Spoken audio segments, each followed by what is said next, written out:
Welcome back. All right, news of the day video for all you fine people for your Thursday, October the 27th. That's right, 4 days till Halloween, the end of October, and then we're into November.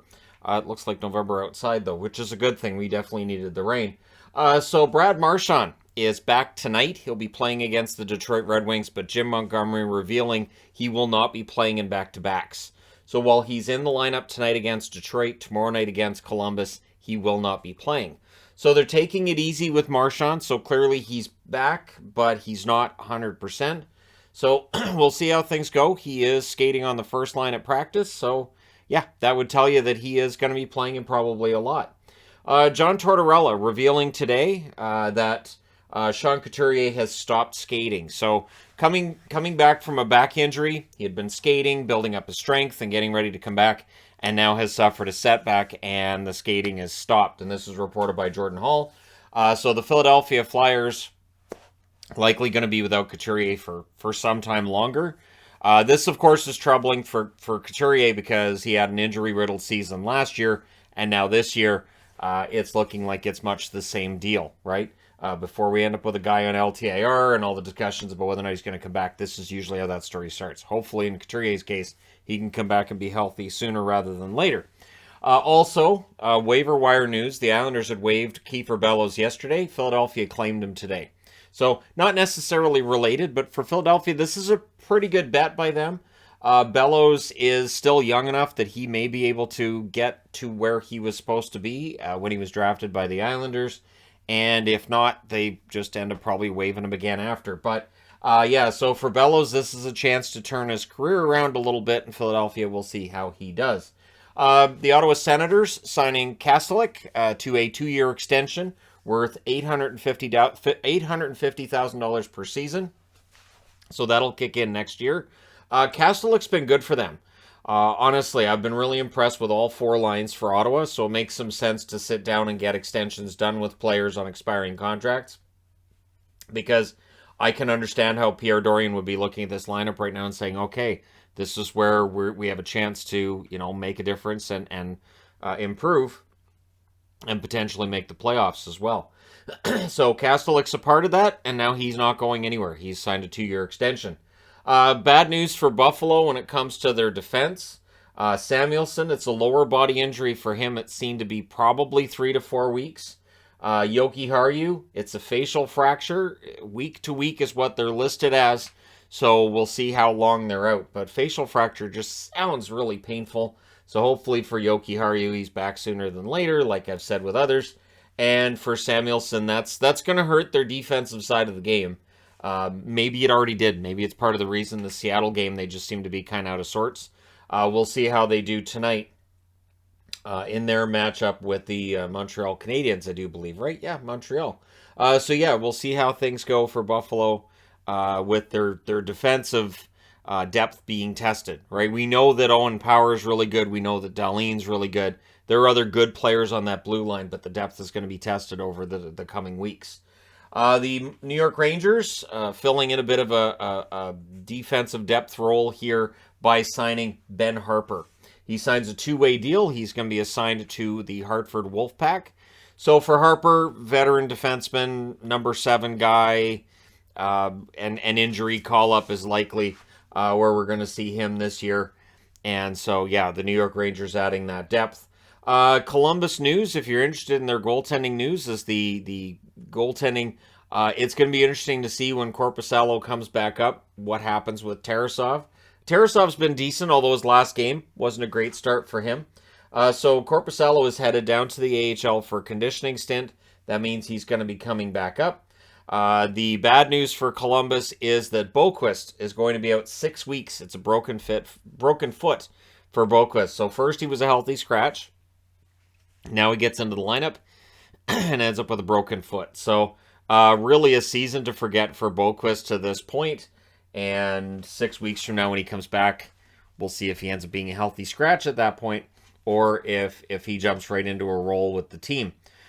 Speaking of players that do get injured, Tyler Johnson, a player who, of course, went through the same surgery that Eichel did.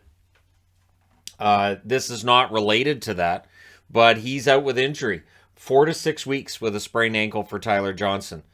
Johnson was off to an okay start to the season with the Blackhawks, very likely to be traded at the deadline. But yeah, sprained ankle. Hopefully he comes back 100% healthy from that. And yeah, cross fingers for him on that one. Montreal fans not very impressed with the new plan by the Montreal Canadiens. So they have a situation that as a Vancouver fan I identify with, where we had the Sedin twins and finding a third player on that line took years. Right now for Montreal, they have Suzuki and Caulfield. These two have real natural chemistry. Finding a third guy for that line has been a challenge for the Montreal Canadiens.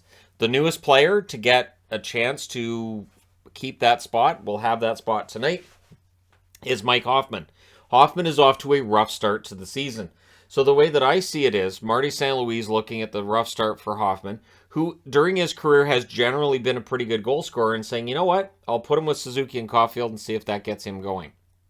So it is one of those arguments that I've had on this channel many times over, whether or not to take a player who's struggling and give them increased ice time in order to try to get them out of that slump, which makes it look like you're rewarding a player when they're not playing very well, or to, put somebody in that position that's earned that spot and is playing quite well. So for Hoffman, he's on the line tonight. Doesn't mean he's going to stay there for the whole game. It doesn't mean he's going to stay there for a week, 2 weeks, but it is a chance for Hoffman to turn things around. This has been a disappointing start to the season. In what has been, honestly, a pretty competitive start to the season for the Montreal Canadiens. We'll see if that continues as we get into November. They've fallen below 500. How they respond, how they play tonight's game, I think will tell us where they're at. But injury issues are definitely not helping Montreal either. And injury issues don't generally help teams. But when a team doesn't have the depth of some of the other teams in the league, it really shows up when injuries happen. Arizona. So this has just been reported by Craig Morgan. And the team taking their first practice at Mullet Arena today. And which, of course, has drawn some guffaws from some online and from some fans saying, hey, that looks cool. It's going to be, again, interesting to see tomorrow night's game, how the feel of that rink and how it's going to look on TV, the TV presentation. Will it look like a minor league presentation, or will it look like a National Hockey League game? We'll find out tomorrow. But we're waiting on Tempe City Council. The new arena that they want in Tempe, the City Council seems to have a choice. Either they vote to approve the new building and have, tax money and all this other fun stuff coming in from it, or they don't. And then the Coyotes could potentially build on reserve land where the city would get all the traffic problems and none of the benefits of the new building. That's been the most likely scenarios for a while now. And the vote is set to apparently take place on November 29th, but it could be sooner. So all of the indications seem to be that this is going to go forward and the City Council will approve it. But it would be interesting to see if City Council said no, and then the team said, well, we're going to build it anyways. We're just going to build it on land the city doesn't own. What happens from there? So it's not, I don't think it's a matter of whether or not the Coyotes get their building in Tempe.